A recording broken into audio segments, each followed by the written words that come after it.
Okay, here we go. Ready for the evaluation of the big challenge here. Monkey versus human, as I promised. It's Tuesday now, the 24th of October. So the match day is over. I don't know how well you did. I was doing okay this weekend, so I'm quite happy. And still, we want to have a look. And while I'm doing that, I'm trying to explain a couple of things.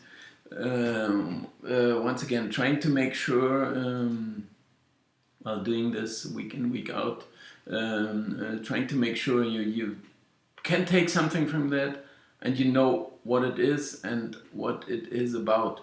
And it's not just, I'm fooling around, I'm playing games with you or with the computer or with my figures.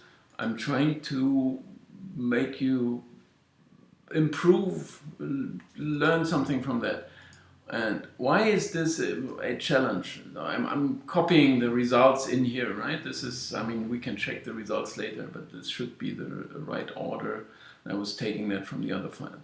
So why is this a challenge, or why? What is the exciting thing about that? A computer. Those 10 games, right? Yeah, 10 results. The computer, the AI more or less, right? So this is what the monkey is doing. He's just making random picks of those prices. The bookmaker this year has been cash point, so I could take any other one, but it makes no big difference. It's taking the cash point prices and just making random choices. So if those prices have been well compiled, all of them,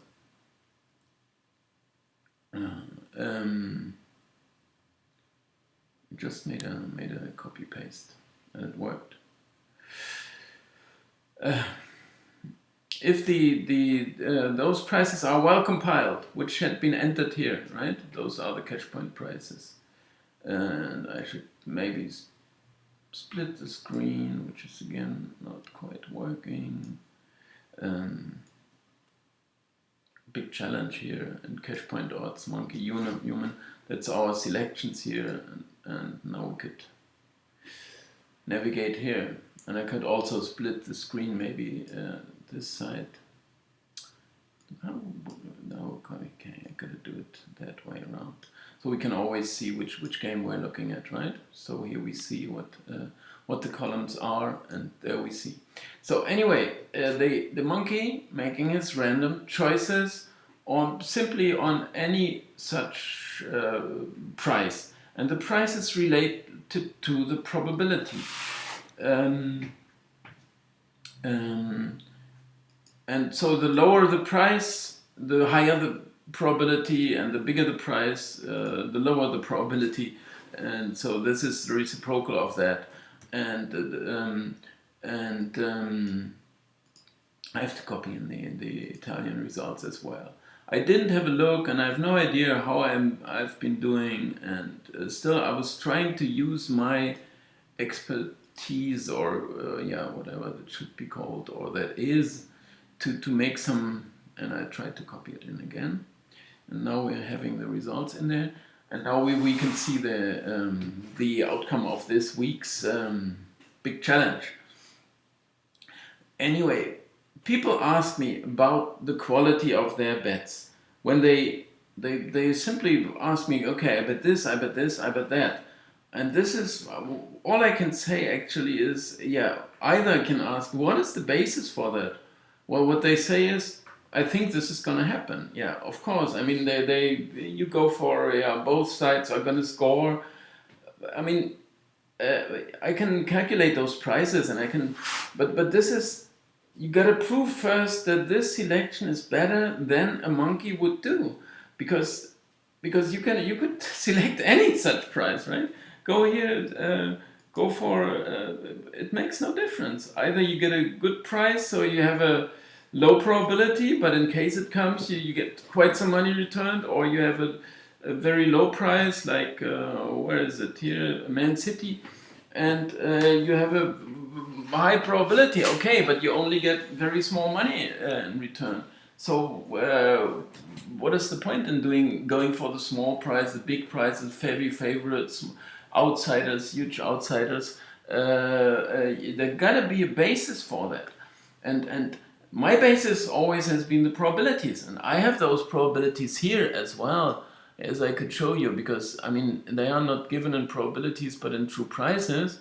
But I've compiled those, and maybe I didn't show you really. So those are the probabilities I have, and I didn't even add those here in here, because I just took the maximum price, the probability the bookmaker is conceding so to you, because I just take the reciprocal of this price to enter into this column. So this is the maximum probability you should have. If you have a bigger one, you got an advantage.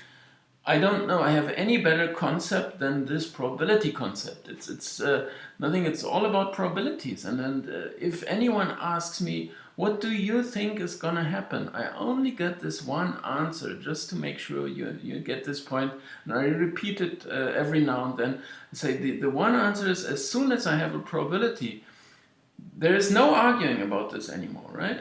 If you ask me, what do you think about, those are not my prices. I could go here, and then maybe we make a new file, and I copy this in here, and then I take the reciprocal of that, and I don't, yeah, I'm not investing a lot of work now into this, and to see here that this is the right thing. So I make the sum of this. I didn't need the brackets when I entered them. So you see this is 100%, and you also see, so this is my evaluation of that, and we have a percentage, and we have it here, and I make this bigger again. Really, it makes no difference, right? I mean, it's just, you ask me, what do you think about the game Ingolstadt against Heidenheim, of course, right? And I just have this one answer, because everything is answered in this figure, in those three figures. It's 54% for Ingolstadt to win. What more would you like to know, right? It is, yeah, I think they are in good shape now, and yeah, this is inside this price here. This is within this probability. So there's no. Yeah, if you think they are in good shape, why don't you make it 58% then? Yeah, okay, but this is I've done my compilation already. So there is no better answer, and this is more or less also what the bookie said, because he's calculating his edge here. But he could have said, okay, it's 58%, and maybe he was better than I was, because it was 3-0 in the end. But 4% difference is hard to measure, right? But really, I mean, Heidenheim had been out of shape, and what I think is they had been asking for something better. They promoted from third league, and I was following them there, and I saw already the crowds were growing, and it's a bit hidden, this place there somehow, but the crowds were growing, so they accepted this team, and they went with this team, and there were 10,000 and more to come, and then they won promotion to the second league, and they were just small club, and Schnatterer and so on, and they had some good players and a good coach, 13 years now, Frank Schmidt, and then they got the results. But after 3 years in this fine shape, and 6th place, 8th place, I don't know, I could look up, of course. But and then they say, okay, why not ask for a little more?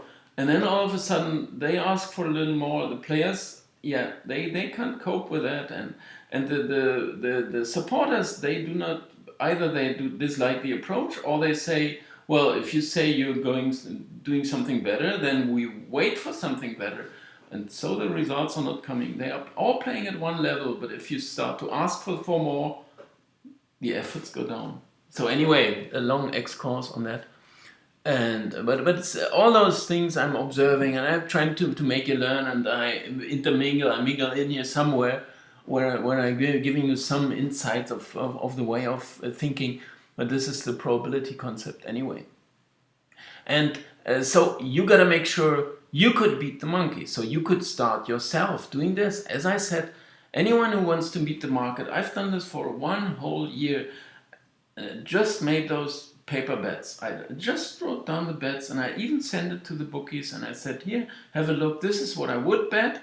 And on the Monday I sent them, or Tuesday, right? I sent them what the results would have been. And I made profit of like 7% or more than 5% for sure.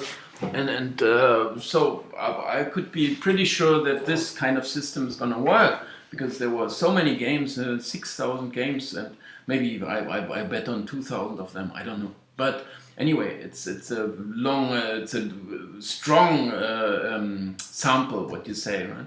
Sample size. So this is in some sense like a proof. But also the bookies have improved over those 30 years that I have done this paper betting. But anyway, if you want to check, you could check this yourself. Could you beat the monkey?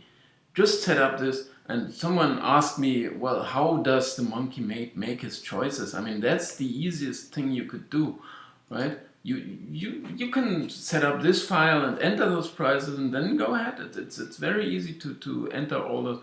You do have to type in yourself while I copied it over, because I have the database already. But anyway, you could do this. And how does the monkey make his choices? There is a random number, Zufallszahl, it says here, but that's in English Excel versions, it's random number, or random, just random, bracket. And then you have the choice here, because either this is smaller than one third, that's gonna be a 1. If it's bigger than 1/3 and smaller than 2/3, it's gonna be an X. And if it's bigger than 2/3, because you want an even distribution of that, you could also make it more likely to bet him the bigger chances, if you would make it select like that, right? On basis of these probabilities here. But it makes no big difference. It's just gonna be, it needed to be random choices, the monkey did here. And so he should rather select 1/3, 1/3, 1/3. So I create a random number. As I said, if I recalculate it within like this, you get new choices. But I copy over at one point when I say go now, and then I copy those in here, because those are the selections he made the day that I installed this, started this challenge here on Tuesday or Wednesday, I can't remember, last week. But you can check in the video. Anyway, what are the results now? I mean, we didn't check this at all, but I'm trying, to make you learn. I hope you do. My choices had been Schalke, they won. I went for Leipzig. I could check later. I was on a draw for Gladbach Leverkusen 1-5. That was bad, wrong. I even selected Dortmund, which was a mistake, and Monkey was better here. I went for Augsburg, who lost late on, but it wasn't deserved. But what makes the big difference? Here we both took Bayern, who won. I took Cologne. He was for a draw, so he was better here. But I still think Cologne deserved it, and I could show this in my, of course I have this kind of review stuff that I could show you here. And here, I mean, I'm mixing this in again now, and 30 minutes now. Schalke deserved the win because they were sorry, this is the right thing here. So they were a much better side, and Leipzig still deserved the win by being 0.8 goals better. Gladbach should have won. They were clearly the better side, and all of a sudden 1 goal and there's another one, and then they still tried and went on and tried to score. So they were the much better side. Frankfurt were close, but in the closing stage, Dortmund should have won. Augsburg were almost 1 goal better, so they should have won. Bayern were like 1 goal better. They won by 1 goal, but they were clearly below expected. HSV were good, even with 10 men. They lost a man in the first half. And Cologne was more than half a goal better, or is it more than? No, it's just about half a goal. So they should have won, or the draw was within range. And Freiburg should have won against Hertha, and Wolfsburg were still a bit better than altogether, but in the second half, Hoffenheim were better, still draw a good result. Anyway, I was supporting Freiburg, who should have won. I was also supporting Wolfsburg, and so on. So we have all those results here, and here we have what we got returned. This is the result, this is here the tendency, this is home win, 1, 1, 2, X, and so on. And this is, did we get it right or wrong? So here was right, wrong, and Monkey was right here. So what do we get returned? On Bayern we get very little returned, but still we both went for the home win. Cologne, he was better. So in Bundesliga I would even say Monkey beat me, yeah, by far, right? I just said 3, and he beat me by far, so I couldn't. But we will see in the end. Braunschweig, we were both right. Here, Monkey was better. Also in the Bundesliga too. No, I had this draw here, so I catch up here. In here, I had the Brighton win. Yeah, great one. So you see, 5.1, making up for 5 lost bets. But look at that. You see what happens? If you take an outsider, as the Monkey did, without knowing anything, he went for the 10.5 on Huddersfield, and they won. They beat Man United. I was wrong. I went for the away win. And yeah, Man City by chance, we both were right. And you see here, I mean, Monkey is, yeah, he's outclassing me. Lucky enough, I said Toulouse gonna win. Not to lose, but to win. I was right.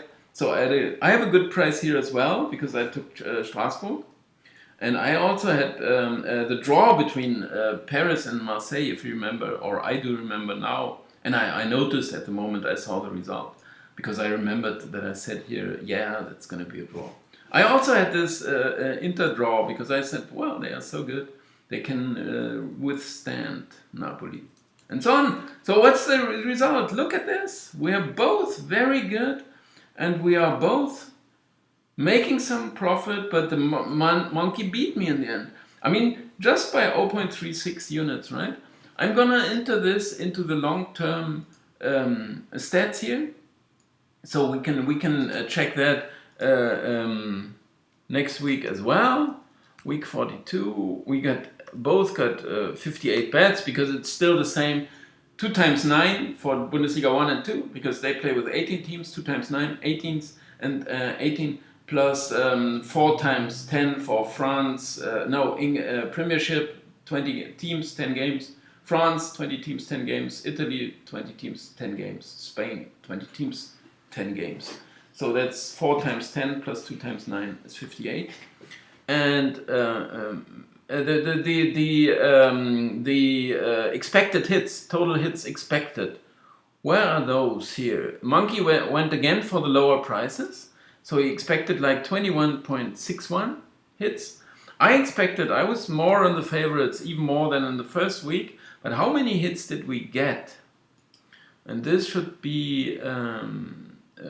we should find this here. Okay, so Monkey was very good with 25. I mean, he was lucky, I would say, but I was lucky too, because he was outclassing his own expectancy by 3.38, which is also already on the maximum price we conceded. So this is, yeah, we are cheating a bit. Because the bookmaker, we are pretending we made good bets. We are pretending here we're making good bets, if you understand that. But we take the reciprocal of the price we're getting. But the bookmaker would calculate an edge. So our expectancy for hits should be lower than this, because otherwise the odds compiler would be really bad one. But what is the result? 8.41, 8.15. So I keep an edge over him. And average price bet on, I was keeping track of that as well, and maybe we see something from that, because he went for the bigger prices once again, obviously, but because random is just yeah, it's going for any price, and I still have this slight inclination to go for the favorites, and he hit a 2.66 and I hit a 2.21. So anyway, you see there, and we can make the totals somewhere, but we can check it here now. So we're both doing fine. I'm still better altogether. We were both very good this weekend. So if you just would have followed those ideas I had here, and I was trying to do it in a way you can, you can somehow, I'm going for, I'm showing you, I'm talking about the games a little. When I said Schalke, I expect them to win, which is of course a silly answer, which would be like the one about Ingolstadt. I have a probability, but I still thought maybe market a little bit underrating Schalke now and overrating Mainz. Also things like that. You can hear that. And anyway, 20-minute video again. So I hope you enjoyed it. Hope you take something from that, and hope you come back and leave a like, thumbs up. Thanks a lot for watching. Bye.